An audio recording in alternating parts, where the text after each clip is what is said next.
Zion Law School. Let me get this situated. Y'all, do me a favor, put a 1 in the chat if y'all have any problem with the signal. If you can hear me or if you cannot hear me, just let me know, okay? All right. So we're gonna pick back up with the gospel and the zodiac. All right. This is the gospel and the zodiac, the secret truth about JC, the Christ figure. Secret truth. Okay. Make note of that. The secret truth. Y'all should have been in the 506 curses course last night, the live class that I teach every Saturday at 10 a.m. in the morning. Y'all should have been there. We went over some really fun, eye-opening, and liberating information regarding Isaiah chapter 7 and other things associated with the same idea regarding the zodiac. Specifically, I'm not going to talk too much about it because those are that class is a paid class, so you have to pay tuition for that. But I'll just give you some information. We discussed the cross, the Christian cross, its astrological meaning, the what a lot of people think is a halo, and it has the cross in it.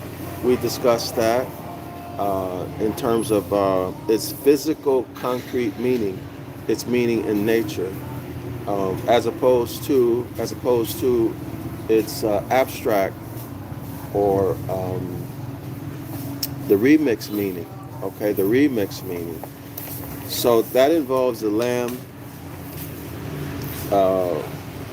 which was the original image that was on that cross.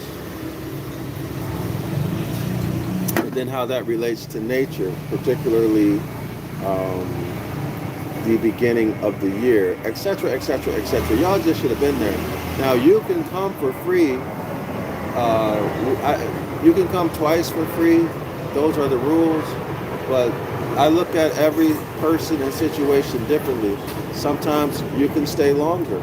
It just depends on the situation, okay? But I don't require anyone to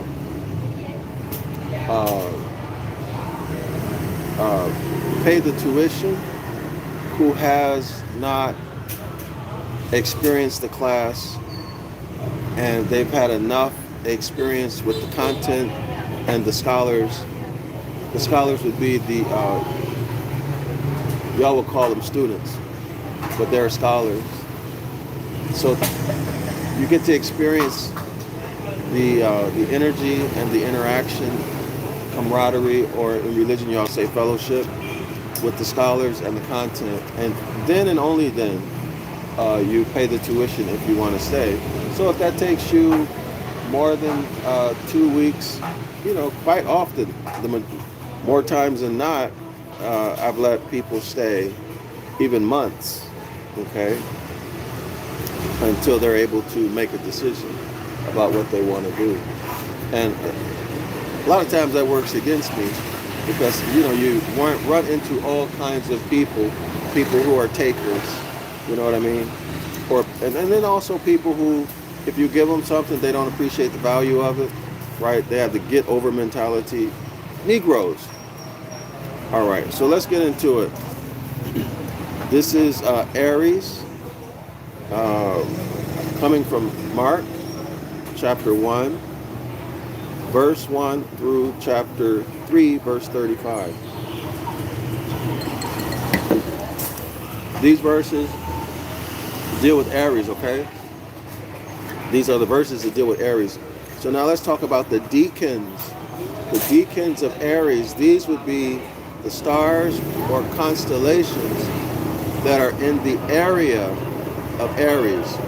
Okay, so let's get into that. That's what's meant by the deacons. Okay, now it's very interesting, right? Because the Christian congregation has deacons. Okay, the Christian congregation has deacons, and you do yourself justice if you go and find out the actual meaning of the word congregation.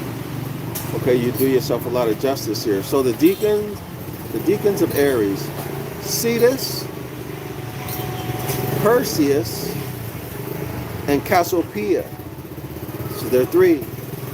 The three non-zodiacal constellations. So what does this mean? Non-zodiacal constellations. It means that there are 12 constellations that are the zodiac. Okay, everybody's seen those symbols. But there are a total of 48 constellations. Somebody's just revving their motorcycle. It seems like if ever I go live on my cell phone outside, somebody does there's always a disruption. But anyway, let me get back to it. So there's approximately 48 known constellations, okay? 12 of which that are located near, let me put it, this is a circle like this. Imagine this circle is the orbit of the sun, okay? Annual orbit. Well, there are 12 constellations situated around the orbit of the sun. And then you have the angle of that orbit. This is called the ecliptic. The angle of the orbit, this is the celestial equator, which is a projection of the Earth's equator. This is the angle of the sun's orbit. This is called the ecliptic. So the angle here is 23.5. Okay, now in the Devil's Pulpit, which was written back in the 1800s, well, the sermons were given actually earlier than 1850 when it was published. I believe it was around 1830ish or somewhere around there. But the angle he gives, if my memory serves me correctly, is 23 degrees, and that is very significant. That is very, I'm almost tempted to tell this dude to stop. See, y'all, no one does that. Yeah, he was here. I think he was intentionally doing that to be disruptive. In Asia, I found that people, they're not going to do anything directly. If they don't like what you're doing, they'll do something to try to make you uncomfortable so you have to leave. Okay? And that's what that guy was doing. There's a lot of, when you're a foreigner, there's a lot of, especially if you come from North America, what they call the U.S., there's a lot of envy and jealousy. They think we're all rich. And a lot of them, not a lot, but there are those people who would like to do something to you, you know. But anyway, it is what it is. But we make it do what it do, regardless of what people do, right? Unstoppable, unmovable. So here we go. Let me get back to it. So the sun, every 365 days, travels a full circle. So this is a path. Okay, that's a path. Now that has reference to what a lot of people misinterpret. When you hear certain religious people, Christian Hebrew Israelites specifically, talk about the precept upon precept and all of these things in their doctrine, well, that has a origin that's related to nature, and it is what we just discussed about. This is that ancient path, okay? Now, as I said, the constellations that make up the zodiac, they're situated around the annual route of the sun. These are the 12 zodiacs, but there are constellations that are near each constellation. Okay, each of the 12, there are constellations that are near. So these are the deacons of that constellation. or of that zodiac sign. Okay, so the constellation that the deacons or constellations that are near Aries are Cetus, Perseus, and Cassiopeia. Now these also have their own story. They have their own representations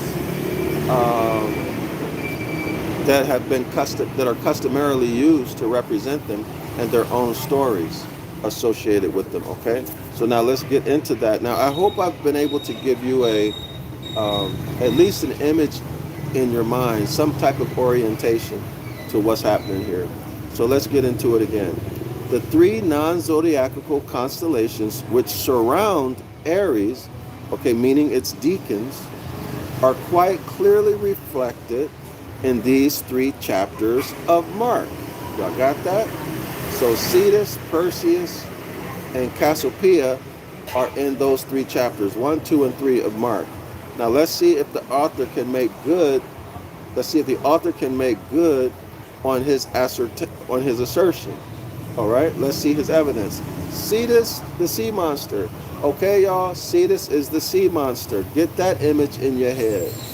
So you might think of someone from way back in the day. We used to laugh when I was a kid, make jokes about somebody being named Cetus. If you knew someone named Cetus or Cephas or something like that, associate that person with the sea monster so you can remember. This is a memory aid, all right? Cetus, the sea monster, is one of the largest constellations in the sky, extending 50 degrees in length and 20 degrees in breadth. It is associated mythologically with the creature sent to devour Andromeda, but which was turned to stone by the sight of Medusa's severed head in Perseus' hand. So now y'all keep that story in mind about Medusa, right? Medusa had the snakes, perhaps they were locks. Head gets cut off, and Andromeda turns to stone. Keep that story in mind. So let's continue. The combat, the fight between Perseus and Cetus, mirrors the challenge to the powers of evil, which JC the Christ figure makes in these early chapters of Mark. So, and there we have it, the polarity. We have the polarity of light, JC the Christ figure, enlightenment, whatever good is in a particular situation, whatever logic, compassion, empathy, whatever those things are expressed in any given situation. This is enlightenment. This is JC the Christ figure. Whatever is lower, so this is higher self thinking, behavior, and activity. The evil is the lower self. See? Lower self. One line, different polarities. Lower self, dark, evil, wicked. So whatever harm is done in the same situation, this would be that darkness or that evil, right? Why? Because December 22nd, 21st, remember the winter solstice?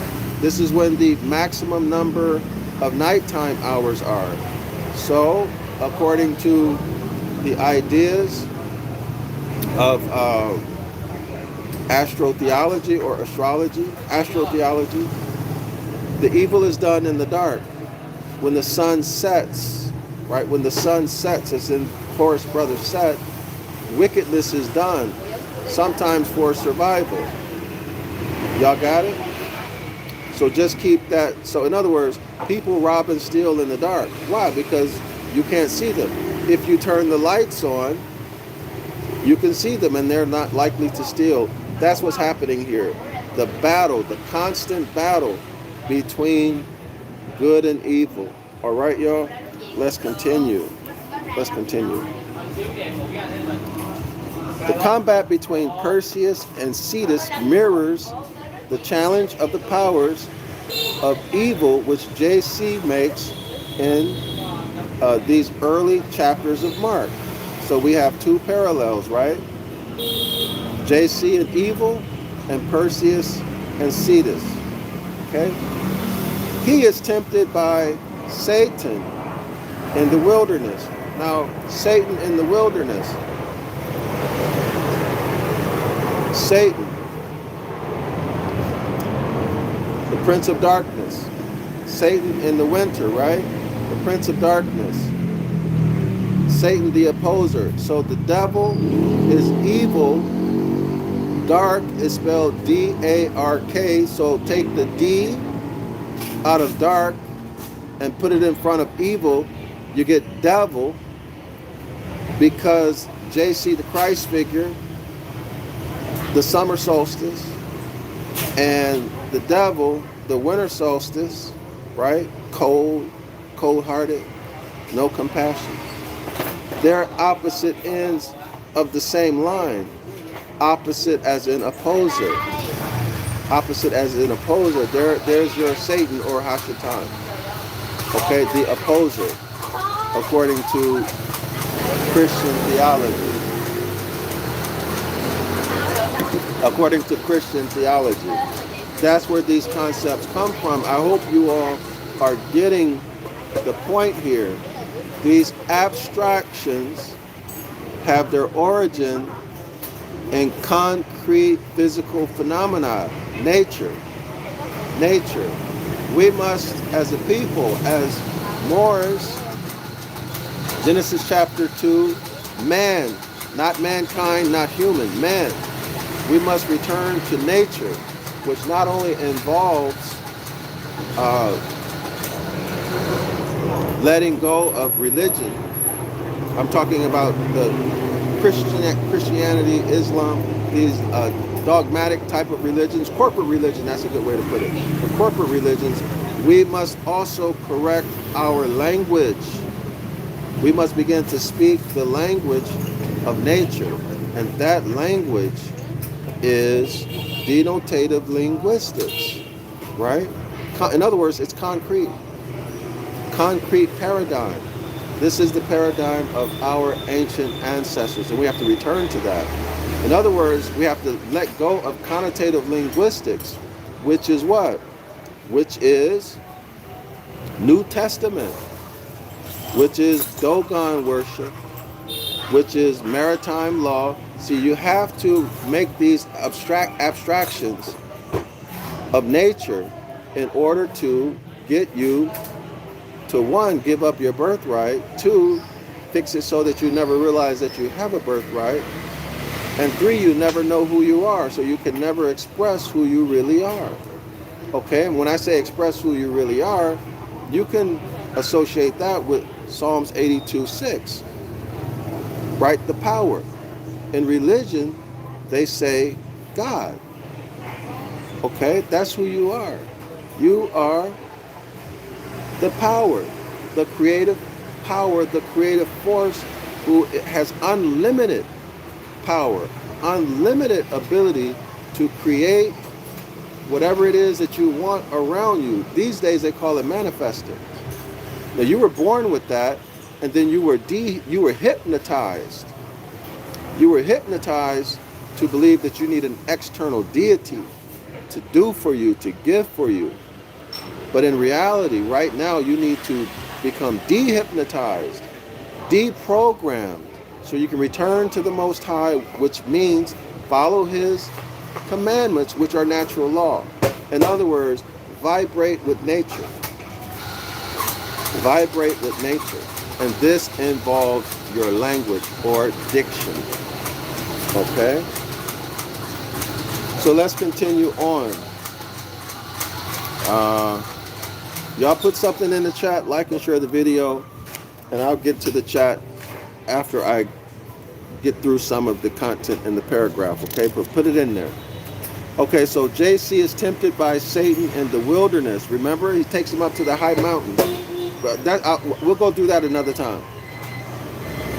This is Mark chapter 1, verse 13. JC cast out an unclean spirit. This is Mark 1:21 through 8. JC declares the kingdom of Satan is at an end. Y'all got that? JC declares that the kingdom of Satan is at its end. This is Mark 3:26. If you don't believe it, go look it up. And JC implies that Satan has been bound.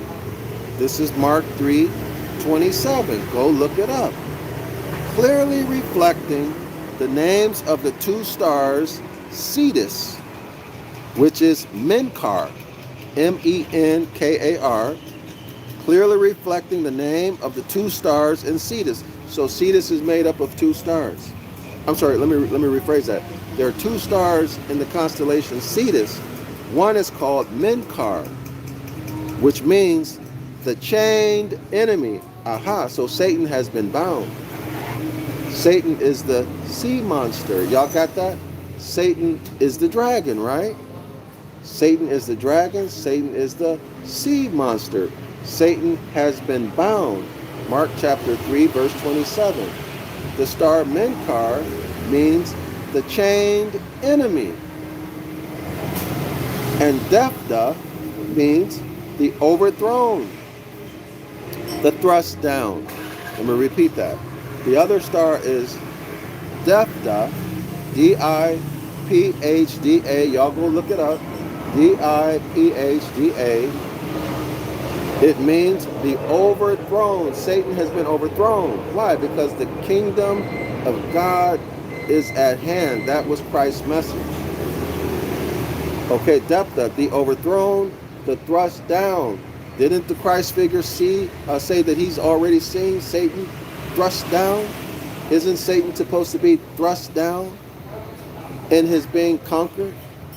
The name, quote unquote, Satan, which means adversary. Adversary, why? Because he is at the opposite end of the line. So he is the opposer. An opposer is an adversary, right? Winter solstice, summer solstice. Opposite end of the line. Okay? Opposite, adversary.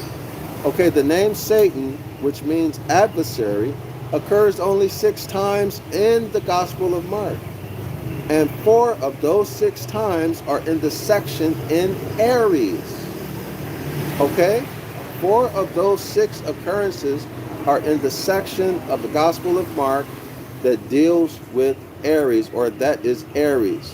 Okay? That is the signature of Aries. That's Mark 1 all the way to 3, verse 35. This is all more noteworthy when we consider the meaning of the name Algol, A-L-G-O-L, one of the principal stars in Perseus. Alan writes, so I guess this is supposed to be the hammer and the nail. Let me look at this again. It says, this is all more noteworthy when we consider the meaning of the name Algol, A-L-G-O-L, one of the principal stars in Perseus. Alan writes, Algol, the demon. There you have it. Algol, the demon.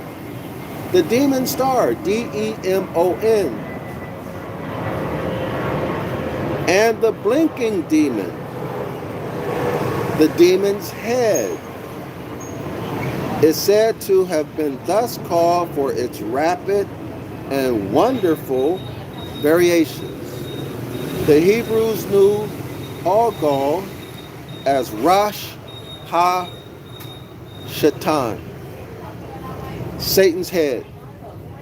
Astrologers, of course, said that it was the most unfortunate, violent, and dangerous star in heaven. Did y'all get that? Let me read this again. So according to the author, this guy, his name is the Reverend Bill Darlison. If you got a problem with this, take it up with him. Don't take it up with me. I'm presenting it. All right? So again, Algol, Algol, the demon. The meaning of the star's name, Algol, is the demon star. And the blinking demon. Isn't Satan a demon, right? A fallen angel? Now the Hebrew Israelites would say, no, that's not what a demon is. But the Christians say that Satan is a demon. Satan and his demons. Okay? The demon's head. The demon's head is said to have been thus called from its rapid and wandering variations.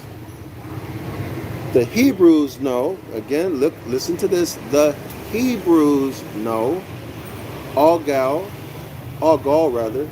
as Rosh Hashatan.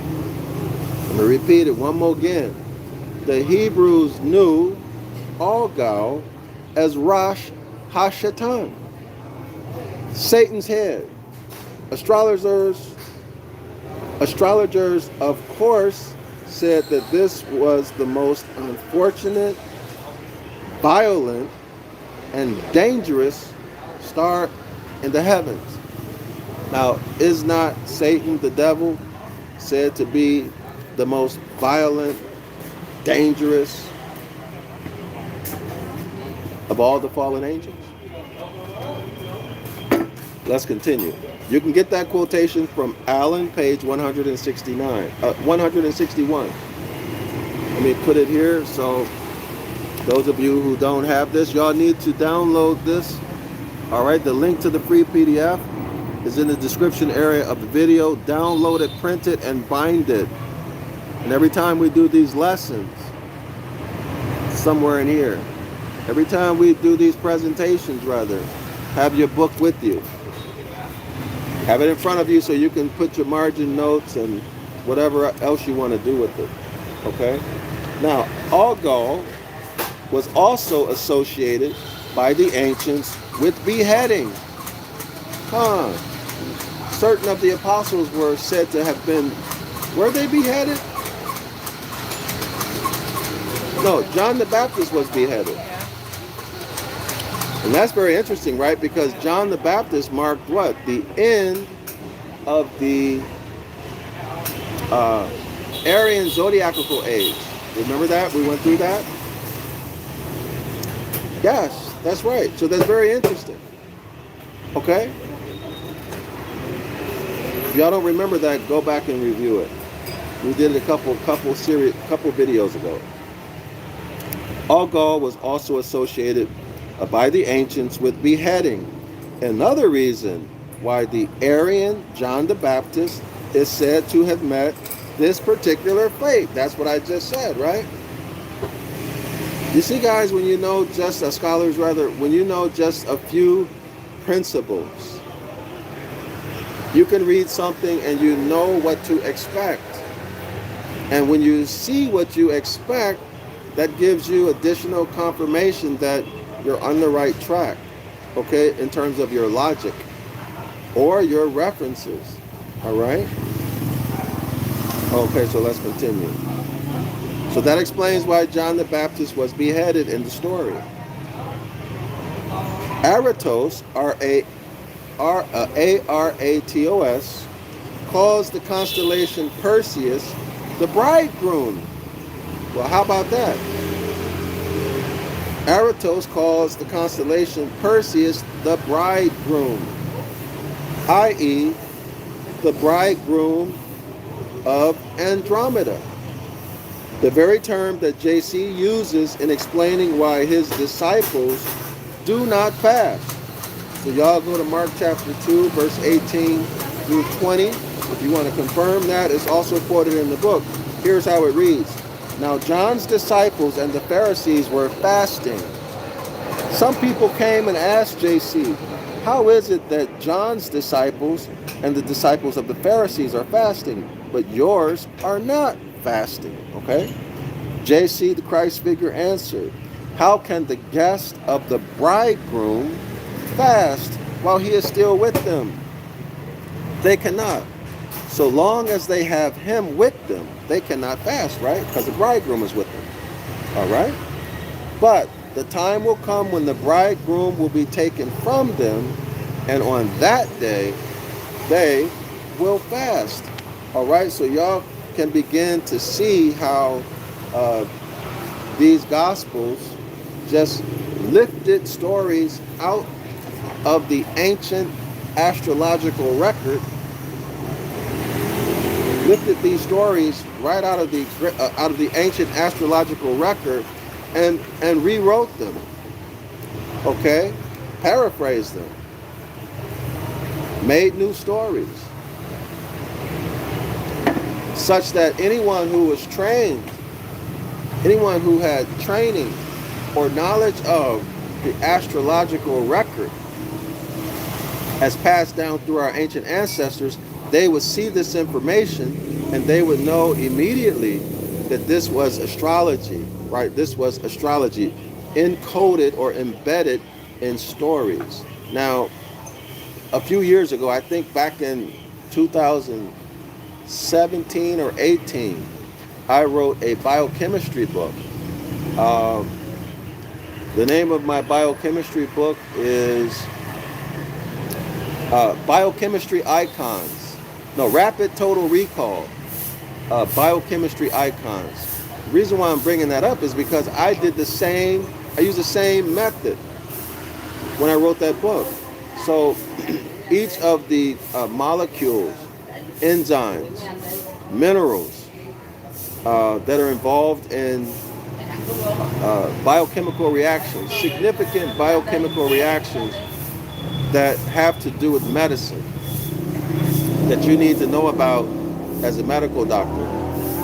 So I represented them with icons, much like when you use your computer or your cell phone, you see icons, like you'll see the icon for a Chrome, you'll see your icon for YouTube, okay? But behind that icon, there's sophisticated or complicated code that you'd have to be an expert on to be able to use it. So they simplify it and represent it as icons. Okay, so I did the same thing. I represented entire chemical reactions, entire biochemical reactions with icons, and minerals, individual minerals with icons, individual hormones, enzymes, etc., by icons to simplify it. Okay, so that if you learn the icons, that means your brain has less work to do, right? You've consolidated and simplified everything. So anyway, my point is, give this some thought. Don't think as a religious person. Think as an educator when you deal with this. All right, think as an educator. Now, y'all should remember, let me check the time. Y'all should remember, oh, I gotta bounce. Y'all should remember that according to the devil's pulpit, hi, can I pay? According to the devil's pulpit, the ancient Coptic Egyptians, okay, thank you. The ancient Coptic Egyptians penned the Gospels, right? Y'all should remember that. And they did it because they were being conquered. Egypt was being conquered. And those who were conquering Egypt, they were destroying everything. So they had no appreciation for culture, architecture, no appreciation for science, anything like that. So they wanted to preserve the astrological record that it took probably tens of thousands of years to accumulate. All right, y'all? And so they encoded it in the Gospels. Not the Gospels that you see today, but the initial or original Gospels. Now, go back into the devil's pulpit by the Reverend Robert Taylor. The free link to the PDF is in the description area of the video. Now, when you go into that book and you get into this topic, what you're going to find is that that original gospel was written in Coptic English, Coptic Egyptian. It was written in Coptic Egyptian. It was then stolen and rewritten into Latin, and edits were made to it. By edits, I mean changes and insertions, all right? Or just changes in general, whatever form they may take. From the Latin, the Visigoths got it, and they were very wild, okay? Very wild and uncivilized. Y'all know the Visigoths are in history said to be the tribes who conquered Rome. All right. So they got it, and they added, made all kind of changes to the Gospels, which led up to the version of the Gospels that you see today. And this is where you get all of the religion coming into it. All right. This is how it's presented in the Devil's Pulpit. I don't remember the page that it's on, but that's how it's presented in the Devil's Pulpit, okay, y'all? So y'all go back and review that and look at this in terms of teaching. Good morning. Good morning. Look at it in terms of teaching of why these stories were presented as they are in the Gospels. I'm Dr. DrYasapa from Zion Law School, and I'll catch y'all on the next one.